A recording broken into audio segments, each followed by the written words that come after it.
자, 얼마 전 제가 영상에서 제2의 모더나를 꿈꾼다 앞타머 사이언스라면서 앞타머 사이언스에 관한 영상을 한번 찍어 드린 적이 있습니다. 앞타머 사이언스가 세계 최고 수준의 앞타머 기술을 갖고 있다고 그러죠. 이거를 앞세워서 이 파이프라인에 이제 글로벌 빅터마들의 관심이 집중되고 있다고 했는데 19일 앞타머 사이언스 이게 이제 언제 기사냐면 팜 이데일리의 이 10월 20일 기사입니다. 그러니까 10월 19일 앞타머 사이언스가 현재 9개 파이프라인의 5개 회사와 공동 연구 또는 전략적 파트너 관계를 맺었다고 합니다. 당뇨 치료제 후보 물질인 AS101이 글로벌 제약사 6곳과 비밀 유지 조항을 맺었고 한 개 사와는 MTA 계약을 체결한 상황이죠. MTA는 기술 수출 계약에 앞서 이뤄지는 후보 물질 검증 단계인데 앞타머 기술이 적용된 폐암 진단 키트인 대형 의료기관과 이 세 곳과 수탁 공급 계약을 맺고 제품을 공공적이라고 합니다. 이 앞타머라는 게 차세대 약물 전달체 핵심 기술로 부상받고 있다고 저번 영상에서 말씀드렸습니다. 자, 간단히 살펴보면 차세대 치료제 시장을 선점하기 위해서는 앞타머 기술이 필수인데 아무리 효능이 뛰어난 약물이라도 타깃 질환, 단백질 세포 안에서 발현되지 않으면 소용이 없다고 합니다. 그래서 이러한 앞타머 기술에 대한 시장 관심이 날로 커지고 있는데 앞타머 관련 누적 논문 게재 건수가 지난 1992년 1개에서 지난해 10,000개, 엄청나게 늘어난 거죠. 이 글로벌 시장 조사기관 트랜스페런시 마켓 리서치 따르면 앞타머 시장 규모가 오는 2025년 59억 달러, 약 7조 원에 이를 것으로 전망하고 있습니다. K 앞타머가 자타고인 세계 1등인데 여기에 바로 앞타머 사이언스가 있는 거죠. 자, 놀랍게도 국내 바이오텍이 세계 최고 수준의 앞타머 기술을 보유 중인데 앞타머 사이언스 얘기하는 거고요. 앞타머 사이언스가 10년 전 포항공대 앞타머 사업단에 분리됐고 이 회사나 독보적인 앞타머 기술을 앞서 신약 파이프라인을 공산 국제거래도 만들고 있다고 합니다. 굉장히 좋은 이 기술을 갖고 있는 거죠. 이 앞타머 사이언스가 바로 이런 기술을 가지고 바이오 유럽 2021에 다시 한번 참가하게 됩니다. 앞타머 플랫폼 기술 기반 혁신 신약 업체인 앞타머 사이언스가 오늘 25일부터 28일까지 개최되는 바이오 유럽에 참가하는데 바이오 유럽은 1995년부터 글로벌 바이오 제약사, 생명공학 관련 기업 등 전 세계 50여 개국 3,000여 개 기업 전문가가 참석하는 세계 최대 규모의 제약 바이오 기술 관련 행사라고 합니다. 앞타머 사이언스가 이번 행사에 참가해서 회사의 핵심 플랫폼 기술인 앞타머와 주요 파이프라인을 설명할 예정이고 특히 글로벌 바이오 제약사 10여 곳과 기술 이전 논의 등 미팅이 예정되어 있는데 여기서 기술 이전이라는 게 잘 된다면 주가에 좋은 방향을 줄 수 있습니다. 앞타머 사이언스는 지난 9월에 열린 그러니까 2021 9월 OST 학회에서 글로벌 바이오 제약사들 대상으로 TFR 앞타머 기술에 대한 연구 결과 발표 진행과 함께 파트너링 미팅을 추진했다고 합니다. 자, 이번 행사에서는 앞타머 표적 특이성에 기반한 뇌혈관 장벽 기술인 BBB 앞타머 셔틀과 표적 항암제 ASD01에 대한 논의가 집중적으로 이루어질 것으로 보이죠. 제가 이 앞타머 사이언스가 퇴행성 뇌질환, 즉 알츠하이머에도 관련이 있다고 그랬죠. 바로 이렇게 해서 그런 건데 역시 간암에도 이렇게 보면은 간암 치료제도 큰 효과가 있는 그런 걸로 나와 있습니다. 이 뉴스투데이의 장원수 기자님의 글을 잠깐 보면 여기 출처인데 앞타머 사이언스 글로벌 1위 앞타머 기술력을 보유하고 있고 파이프라인과 성과 기대가 된다는 얘기들이 계속 나오고 있죠.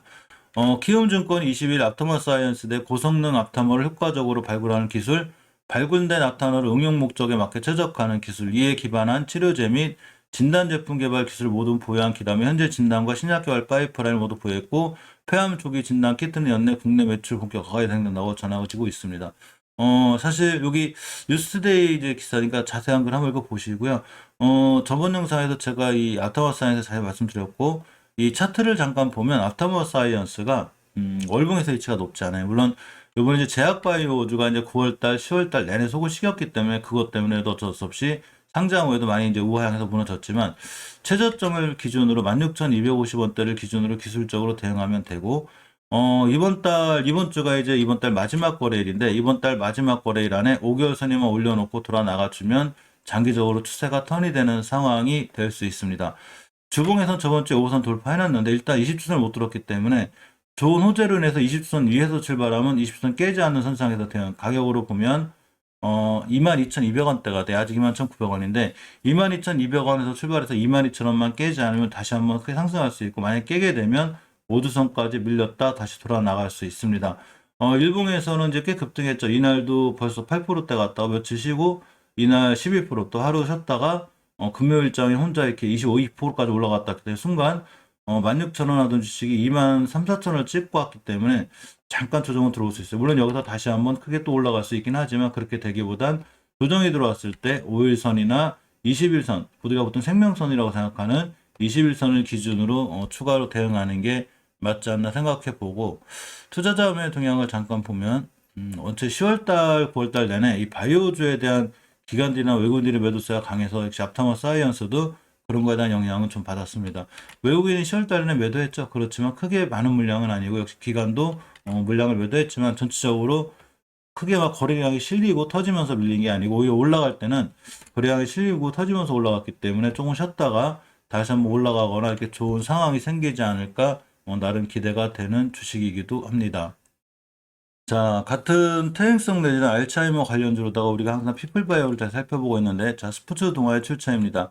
KR마이와 협업해서 알츠하이머병 조기 검진 서비스를 실시하기로 했습니다. 사실 피플바이오는 피 한 방울로 알츠하이머를 진단할 수 있는 아주 좋은 기술을 갖고 있는 회사이기도 하죠.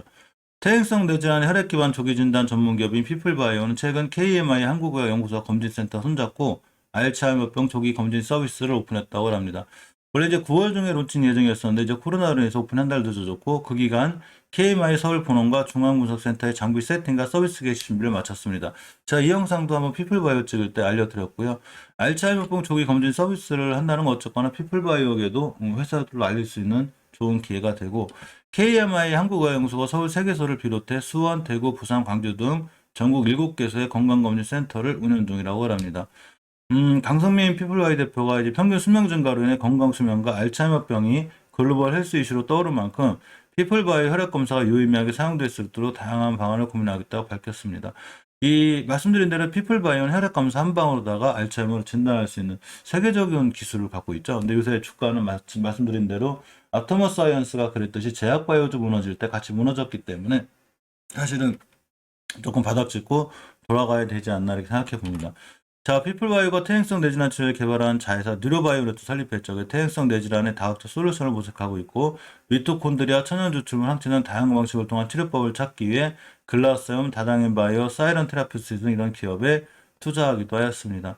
피플바이오의 차트를 보면 저번에 말씀드린 대로 이제 그 앞타머 사이언스도 그렇지만 역시 제약바이오주 무너지는 피플바이오의 펀더멘탈하고는 상관없이 크게 무너졌는데, 상장해서 꽤 많이 올랐죠. 상장했을 때 저점이 8,000원짜리가 4만원까지 갔다 무너졌고, 월봉에서 이렇게 긴 꼬리를 달았기 때문에 추세가 턴이 될 확률이 좀 있는데, 우리가 중기 추세의 턴을 보기 위해서만 주봉을 보는데, 저번 주에 완벽하게 5선인 17,600원대 돌파선 좋았는데 아직 돌파 못했죠. 5주선을 완벽하게 돌파 안착하면 추세가 턴이 돼요. 근데 아직은 돌파 못해졌지만, 이 저점인 16,250원대를 기준으로 가격이 14,750원대를 기준으로 좀 대응하면 좋아 보이지 않을까 싶고, 제약바이오주가 머크사 이 치료제 개발로 인해서 이제 백신 관련주도 많이 무너졌는데, 그 외 제약바이오주들 치매 치료제나 이런 제약바이오는 살아나지 않을까 싶고, 5주선 위에서만 이번 주에 잘 놀아주면 20주선 차근차근 추세가 돌아 나갈 수 있습니다.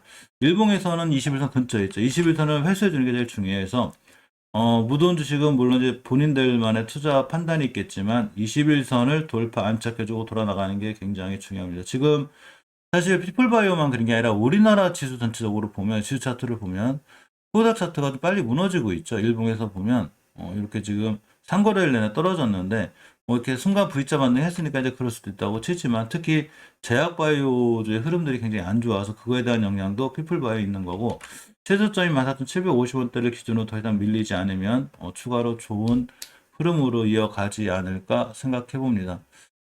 투자자의 동향을 잠깐 보면, 이렇게 역시 외국인들이 많이 팔고 있죠. 아주 외국인들이 제약바이오주라 그냥 징그럽게 팔고 있는, 크게 이제 거래량 없이 좀 매도하는 거기 때문에 큰 의미가 없고, 이제 그만 돌아나갈 때가 되지 않나 싶어요. 원체 많이 밀렸죠. 물론 예전에 상장했을 때 저점이 8,600원이니까 여기까지 올지 않을지 그 누구도 모르죠. 미래손살 아니면. 그러니까 전저점이 14,750원을 깨면 손절할 생각하고, 아니면 지금부터 모아간다고 하면 조금씩 매달 분할로 매수해서 모아가는 것도 나름 피플바이오에 대한 좋은 투자 전략이 아닐까 생각해보고, 알츠하이머는 우리가 이 평생 갖고 와야 될 이 중요한 이슈 중에 하나고, 정부에서도 가장 많이 신경 쓰는 게 바로 치매 정책이기 때문에 그런 거에 대한 수혜도 꼭 올 수 있지 않을까 이렇게 생각해 봅니다.